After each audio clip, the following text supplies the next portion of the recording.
अस्सलाम वालेकुम फ्रेंड्स, कैसे हैं आप सब? I am sure all are fine. This is Mubashar Iqbal Chauhan, advocate high court. बहुत इंटरेस्टिंग टॉपिक है आज हमारा, कैंसलेशन ऑफ बेल पर। अक्सर कॉल्स भी आती हैं और कुछ वकला दोस्त भी पूछते हैं कि जी किन ग्राउंड्स के ऊपर अगर हम मुलजम की तरफ से हैं, अगर हम मदई की तरफ से हैं और मुलजम की जमानत हो जाती है अदालत से, तो किन ग्राउंड्स के ऊपर हम उसकी कैंसलेशन मूव कर सकते हैं। ऑनरेबल कोर्ट ने एक जजमेंट के अंदर बेसिकली कैंसलेशन ऑफ बेल का वजाहत के साथ तो किसी लॉ में जिक्र नहीं। ऑनरेबल कोर्ट ने कैंसलेशन ऑफ बेल के ऊपर 6 असूल वजह किए हैं कि अगर किसी शख्स की जमानत हो जाए और जमानत के बाद वो इन 6 में से किसी एक असूल में भी फॉल करेगा तो उसकी कैंसलेशन ऑफ बेल आप फाइल कर सकते हैं। न सिर्फ आप कैंसलेशन ऑफ बेल फाइल कर सकते हैं बल्कि उसकी बेल कैंसिल भी होगी, जो इससे पहले उसको बेल ग्रांट हुई थी कोर्ट ऑफ कॉम्पिटेंट लॉ से।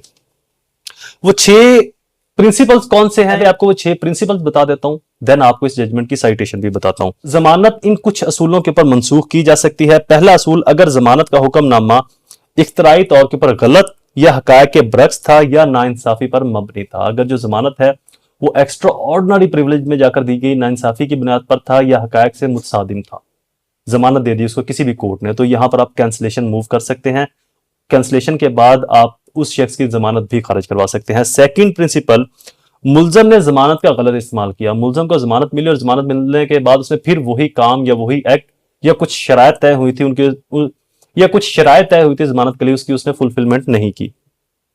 मुलजम ने शहादत में तहरीफ की कोशिश की। मुलजम जो है वो गवाहान के अंदर टेम्परिंग कर रहा है, छेड़छाड़ कर रहा है या शहादत को खराब कर रहा है, या शहादत के कुछ पैटर्न्स हैं उनके अंदर खुर्द बुर्द करने का या टेम्परिंग करने का या उसको जाया करने का इम्कान है या कर रहा है या कर सकता है।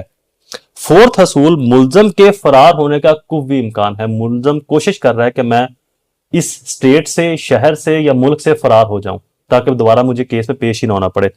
पांचवा असूल, मुलजम तफ्तीश पर असरअंदाज हो रहा है, तफ्तीश को इन्फ्लुएंस कर रहा है, बाइस कर रहा है, पुलिस के साथ उसकी साजबाज या मिली भगत हो चुकी है, जिससे तफ्तीश के अंदर पुलिस वाले उसको कुछ बताते हैं, वो तफ्तीश के अंदर उन चीजों की रुकावट बनता है, उस एविडेंस को, उस विटनेस को प्रोडक्शन नहीं होने दे पा रहा, पेश नहीं होने दे रहा, या उसके अंदर चेंजिंग कर रहा है। छठा असूल जो है वो है कि कोई नए हकायक रिकॉर्ड पर आ जाए, मतलब जिन फैक्ट्स के ऊपर उसकी पहले बेल हुई थी अब कुछ ऐसे नए हकायक आ गए तफ्तीश में या किसी भी तरीके से, जहां पर आप, चूंकि इन हकायक के ऊपर तो फैसला नहीं हुआ था, फैसला पहले वाले फैक्ट्स पर हुआ था जहां पर उसकी बेल हुई, तो अब नए फैक्ट्स के अंदर आप उसकी कैंसलेशन मूव कर सकते हैं। ये 6 असूल हैं जहां पर आप किसी शख्स की अगर जमानत हो चुकी है तो उसकी कैंसलेशन, जमानत की मूव करके उसकी बेल को खारिज करवा सकते हैं। इन 6 असूलों के ऊपर आप ना सिर्फ बेल फाइल कर सकते हैं बल्कि मुलजम की जो बेल है वो भी खारिज होगी। साइटेशंस में आपको लिखवा देता हूं, 2024 MLD 1396 Motabar Khan versus Zaheer Abbas etcetera, और इसके अंदर एक सिंध की जजमेंट है 2024 MLD 1359 सिंध की जजमेंट है बहराम जखेरो वर्सेस स्टेट।